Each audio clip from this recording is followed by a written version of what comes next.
नमस्कार। दिन भर की बड़ी खबरों में आपका स्वागत है। मैं हूं आपके साथ आराधना।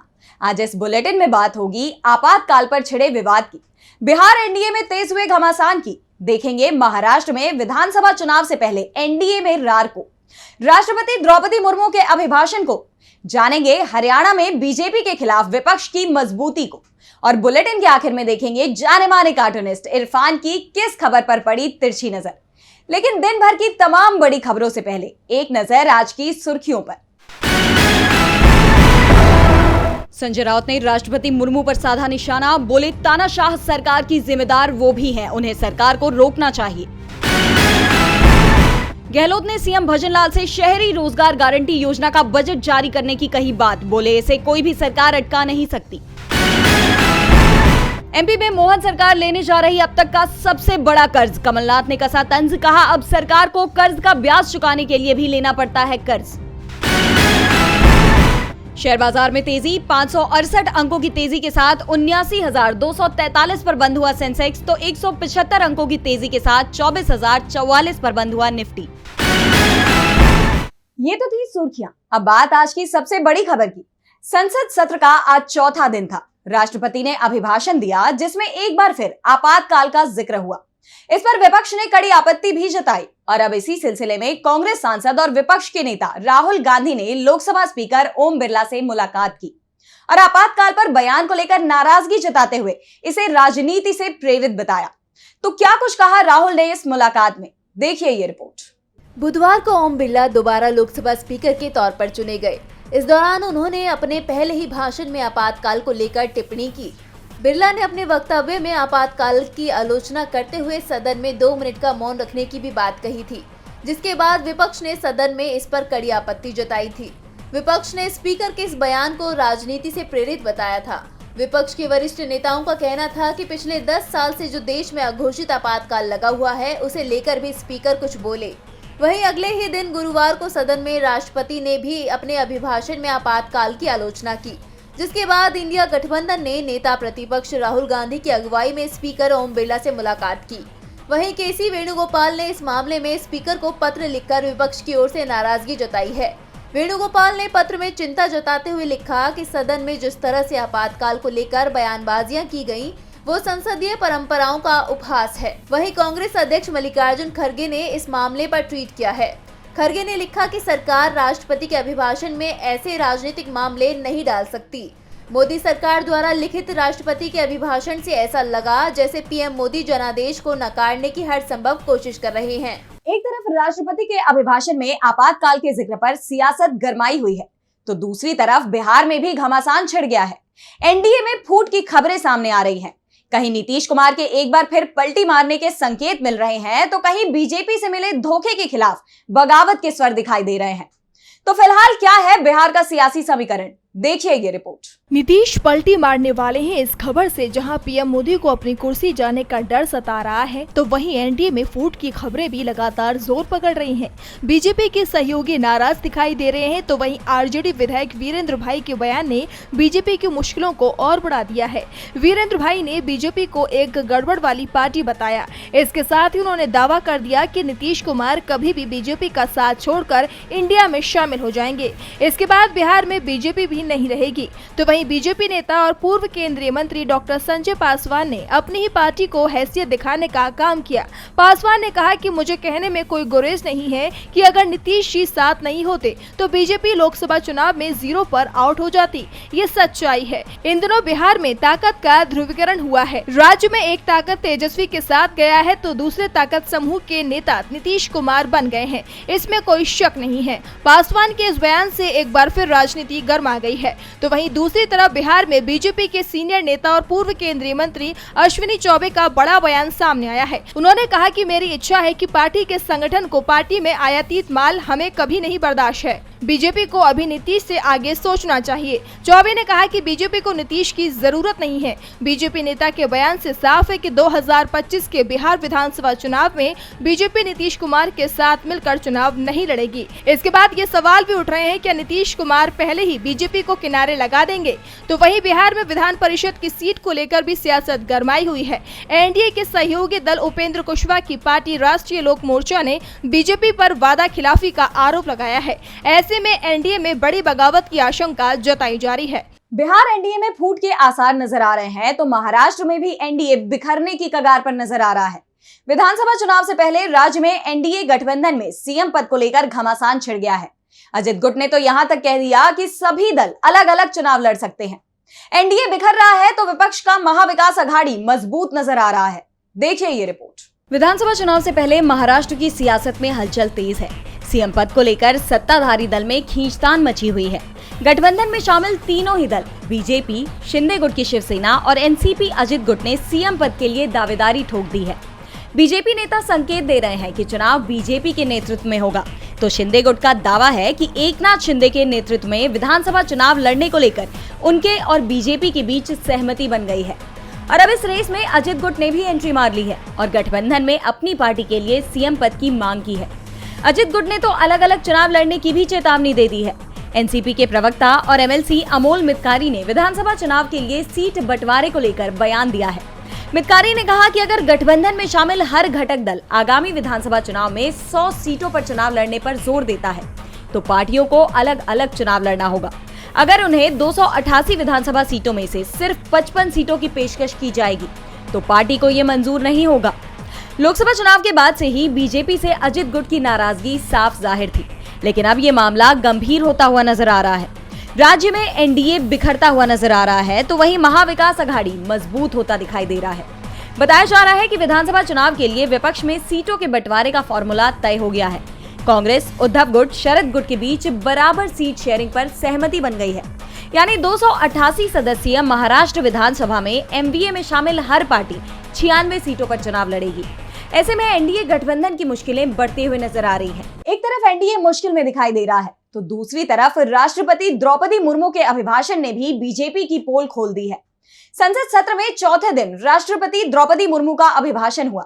इस दौरान जब राष्ट्रपति ने सरकार की कई उपलब्धियों के दावे किए, लेकिन तमाम असफलताओं का जिक्र तक नहीं किया। देखिए ये रिपोर्ट। गुरुवार को सदन में राष्ट्रपति द्रौपदी मुर्मू का अभिभाषण हुआ। इस दौरान राष्ट्रपति ने अपने भाषण में अपनी सरकार के किए गए कामों पर बात करते हुए अगले 5 सालों के लिए रोड मैप पर बात की। राष्ट्रपति ने तमाम बातें की, लेकिन उन मुद्दों पर चुप्पी साधे रखी जो देश के सामने सबसे बड़ी समस्या के रूप में खड़े हुए हैं। राष्ट्रपति ने अपने अभिभाषण में सेना के आधुनिकीकरण की बात की, स्थानीय कंपनियों से रक्षा सौदे को लेकर सरकार की उपलब्धियों को गिनाया, लेकिन अग्निवीर पर चुप्पी साधे रखी, जबकि लोकसभा चुनाव में ये सबसे बड़ा मुद्दा बन गया था। राष्ट्रपति ने पेपर लीक के दोषियों को सख्त सजा दिलाने की बात कही, लेकिन महामहिम ने नीट का कोई जिक्र नहीं किया। इस दौरान सदन में जब पूर्वोत्तर में शांति की बात कही तो विपक्ष ने सवाल उठाए कि राष्ट्रपति मणिपुर की बात क्यों नहीं कर रही हैं। वहीं उन्होंने मुफ्त राशन की योजना पर भी सरकार की पीठ थपथपाई, तेज आर्थिक विकास की बात भी कही, लेकिन महंगाई और रोजगार के मुद्दे पर उन्होंने कुछ भी नहीं कहा। अभिभाषण में किसानों के मुद्दे पर कई दावे किए गए। किसानों की तो फसलों के लिए एमएसपी में रिकॉर्ड बढ़ोतरी की बात की गई, लेकिन किसान एमएसपी की गारंटी को लेकर आंदोलन कर रहे, उस एमएसपी की गारंटी पर कुछ भी साफ रुख नहीं दिखाया। राष्ट्रपति ने कई और मुद्दों पर बात की, जिसमें सफल चुनाव पर चुनाव आयोग की पीठ थपथपाई तो देश को स्टार्टअप के मामले में तीसरे नंबर पर पहुंचने की उपलब्धि को भी गिनवाया। लेकिन राष्ट्रपति के अभिभाषण पर विपक्ष ने निराशा जताई और कहा कि इसमें भविष्य के रोड मैप की कोई भी झलक नहीं दिखाई दी। राष्ट्रपति के अभिभाषण पर विपक्ष की तीखी प्रतिक्रिया सामने आ रही है। विपक्ष के नेताओं का आरोप है कि राष्ट्रपति का भाषण सरकार द्वारा लिखा गया था। देश में संविधान और लोकतंत्र को कुचला जा रहा है। तो वहीं हरियाणा में भी विपक्ष बीजेपी की मुश्किलें बढ़ाने की तैयारी में जुट गया है। बीजेपी के खिलाफ जेजेपी ने कांग्रेस का हाथ पकड़ लिया है, जिससे सैनी सरकार टेंशन में नजर आ रही है। देखिए ये रिपोर्ट। हरियाणा में सियासी संकट लगातार बढ़ता जा रहा है। हरियाणा की बीजेपी सरकार अल्पमत में है, जिसको लेकर विपक्ष लगातार राज्य की नायब सैनी सरकार को बर्खास्त करने की मांग कर रहा है। इस बीच राज्य में सियासी समीकरण बदलते दिख रहे हैं। पहले दुष्यंत चौटाला ने बीजेपी सरकार के खिलाफ लाने वाले अविश्वास प्रस्ताव पर विधानसभा में कांग्रेस का समर्थन करने की बात कही थी, तो वहीं अब जेजेपी ने एक बड़ा ऐलान कर दिया है, जिसके बाद से हरियाणा में हलचल तेज हो गई है। जेजेपी नेता दुष्यंत चौटाला ने बीजेपी को झटका देते हुए कांग्रेस के समर्थन का ऐलान किया है। दरअसल हरियाणा में राज्यसभा चुनाव को लेकर घमासान मचा हुआ है। प्रदेश में एक राज्यसभा सीट पर चुनाव होना है और इसके लिए दुष्यंत ने कांग्रेस को समर्थन देने की बात कही है। चंडीगढ़ में पूर्व डिप्टी सीएम दुष्यंत चौटाला ने एक प्रेस कॉन्फ्रेंस में कहा कि सबसे बड़ा दल कांग्रेस है और नेता प्रतिपक्ष हिम्मत दिखाकर कोई ऐसा उम्मीदवार उतारता है जो किसी दल से न जुड़ा होकर किसी क्षेत्र में बेहतर काम करने वाला हो तो हम उसका सपोर्ट करेंगे। मैं आज कहना चाहता हूं कि अगर असलियत में कांग्रेस चाहती है कि भारतीय जनता पार्टी से टकराव करे तो उन्हें हार जीत को नहीं देखना चाहिए। आज संयुक्त तौर पर कोई भी ऐसा सामाजिक व्यक्ति जो हम सब को प्रदेश को अच्छा नेतृत्व दे पाए, अगर ऐसा कांग्रेस उम्मीदवार लाती है तो हम उसका समर्थन करने का काम करेंगे। चौटाला ने आगे कहा, चाहे कांग्रेस हो, जननायक जनता पार्टी हो, लोक दल या निर्दलीय हो, हम सब मिलकर उसका समर्थन करेंगे और ये पहला अवसर आएगा जब बीजेपी को कड़ा मुकाबला मिलेगा। बता दें कि राज्य में राज्यसभा की एक सीट खाली है। कांग्रेस नेता दीपेंद्र हुड्डा के लोकसभा चुनाव में जीत हासिल करने के बाद ये सीट खाली हुई है। हरियाणा में सियासी समीकरण बदलने की आशंका जताई जा रही है। बीजेपी मुश्किल में नजर आ रही है तो नीट धांधली मामले में भी सरकार सवालों से घिर गई है। विपक्ष के गठबंधन ने नीट लीक को संसद के दोनों सदनों में उठाने की बात कही है। गुरुवार को सड़कों पर यूथ कांग्रेस ने प्रदर्शन किया तो वहीं पटना से 2 और आरोपियों को गिरफ्तार किया गया है, जिसे लेकर नीट मामले में नया खुलासा सामने आया है। देखिए ये रिपोर्ट। 26 जून से नीट पेपर लीक की कमान सीबीआई के हाथों में है। इस मामले में लगातार गिरफ्तारियां हो रही हैं। अब तक 5 राज्यों से लगभग 27 से ज्यादा आरोपियों को गिरफ्तार किया जा चुका है। गुरुवार को बिहार के पटना से मनीष प्रकाश और आशुतोष नाम के 2 और आरोपियों को गिरफ्तार किया गया है। इन पर आरोप है कि इन्होंने पटना के एक प्ले स्कूल को रात भर के लिए बुक करवाया था, जिसमें आरोपियों ने 20 से 25 स्टूडेंट्स को रात भर नीट का पेपर रटवाया था। ये वही स्कूल है जहाँ जली हुई बुकलेट के टुकड़े मिले थे। अब दोनों आरोपियों प्रकाश और आशुतोष को सीबीआई ने 8 दिन की कस्टडी में रख लिया है। वहीं इस मामले में अभी और खुलासे होने हैं, जिसको लेकर उम्मीद की जा रही है कि आगे भी कई गिरफ्तारियां होने वाली हैं। एक और मोदी सरकार नीट परीक्षा में किसी भी तरह का घोटाला होने से इनकार कर रही है, तो वहीं दूसरी तरफ इस मामले में ताबड़तोड़ हो रही गिरफ्तारी को लेकर सरकार के दोहरे रवैये पर सवाल उठने लगे हैं। गुरुवार को राष्ट्रपति ने भी अपने अभिभाषण में नीट और तमाम परीक्षाओं में हुए घोटाले की जांच करवाने की बात कही है, जिस पर सवाल उठना जायज है। गुरुवार को यूथ कांग्रेस ने भी इसे लेकर सड़कों पर प्रदर्शन किया। अब एक और सरकार घोटाला न होने की बात कहती है, तो दूसरी ओर लगातार हो रही गिरफ्तारियों से इस घोटाले में सरकार की भूमिका पर भी सवालिया निशान खड़े हो रहे हैं। नीट घोटाले में जहां सरकार की भूमिका पर सवालिया निशान खड़े हो रहे हैं, तो वहीं धर्मनिरपेक्षता, अल्पसंख्यकों के मुद्दे पर भी मोदी सरकार घिरती हुई नजर आ रही है। अमेरिका ने धार्मिक स्वतंत्रता को लेकर एक रिपोर्ट जारी की है। इस रिपोर्ट में अमेरिका ने भारत की कड़ी आलोचना की है, जिससे देश ही नहीं विदेश में भी मोदी सरकार की भारी किरकिरी हो रही है। देखिए ये रिपोर्ट। पीएम मोदी और उनके तमाम नेता विदेशों में भारत का डंका बजाने की बात कहते हैं, विश्व गुरु होने का दावा करते हैं। कहते हैं कि पीएम मोदी के विदेश दौरों से भारत और दुनिया भर के देशों के बीच संबंध मजबूत हो रहे हैं। लेकिन मोदी सरकार के इन खोखले दावों की पोल खुल गई है। जी हाँ, मोदी सरकार के इन तमाम दावों की पोल अमेरिका ने खोल दी है। आपको बता दें कि अमेरिका के अंतर्राष्ट्रीय धार्मिक स्वतंत्रता आयोग ने एक रिपोर्ट जारी की है, जिसमें भारत में अल्पसंख्यकों के उत्पीड़न को लेकर तमाम सवाल खड़े किए गए हैं। अमेरिका के विदेश मंत्री एंटनी ब्लिंकन ने इस रिपोर्ट को लेकर कहा कि भारत में हम धर्मांतरण विरोधी कानून, अल्पसंख्यकों के खिलाफ नफरत फैलाने वाले भाषण, उनके घरों और अल्पसंख्यक धार्मिक समुदायों के पूजा स्थलों के विध्वंस में चिंताजनक बढ़ोतरी देख रहे हैं। वहीं मानवाधिकार विशेषज्ञों का कहना है कि भारत में प्रधानमंत्री मोदी और उनकी पार्टी बीजेपी के शासनकाल में अल्पसंख्यकों को निशाना बनाने के मामले में बढ़ोतरी देखी गई है। आपको बताते चले कि इस रिपोर्ट में मणिपुर का भी जिक्र किया गया है। मणिपुर के बारे में कहा गया है कि राज्य में जातीय हिंसा पिछले साल मई में अल्पसंख्यक ईसाई, कुकी और बहुसंख्यक मैतेई समूहों के बीच शुरू हुई थी। मणिपुर में कई हिंदू और ईसाई पूजा स्थलों को पूरी तरह से नष्ट कर दिया गया। रिपोर्ट में स्थानीय आदिवासी नेताओं के एक फोरम का हवाला देते हुए कहा गया है कि उनके 250 से अधिक चर्च जला दिए गए, 200 से अधिक लोगों की जानें गई और 60,000 से अधिक लोग विस्थापित हुए। इसके अलावा अल्पसंख्यकों के खिलाफ बुलडोजर की कार्रवाई पर भी सवाल उठाए गए हैं। साथ ही तमाम बीजेपी शासित राज्यों में बनाए गए धर्म परिवर्तन कानून को लेकर भी तीखी प्रतिक्रिया अमेरिका की धार्मिक रिपोर्ट में दी गई है।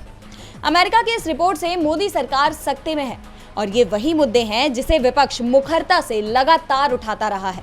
मोदी सरकार पहले ही देश में इन मुद्दों को लेकर घिरी हुई है कि अब विदेश में भी इन्हीं मुद्दों को लेकर मोदी सरकार पर हमला तेज हो गया है। और बुलेटिन के आखिर में देखेंगे जाने माने कार्टूनिस्ट इरफान की किस खबर पर पड़ी तिरछी नजर।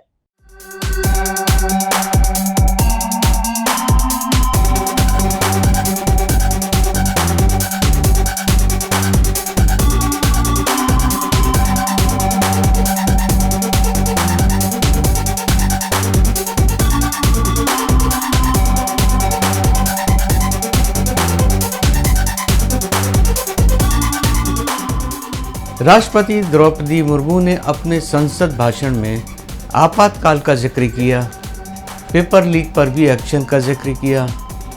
ये कहा कि बुलेट ट्रेन पूरे देश में चलाई जाएगी, लेकिन हमेशा की तरह भाषण में महंगाई, बेरोजगारी और मणिपुर का जिक्र नहीं था।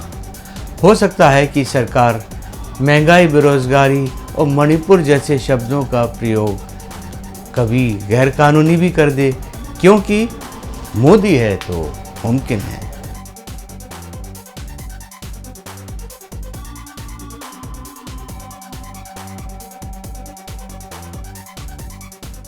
बहुत बहुत शुक्रिया इरफान जी। तो आज इस बुलेटिन में इतना ही। आप देखते रहिए डीबी लाइव। नमस्कार।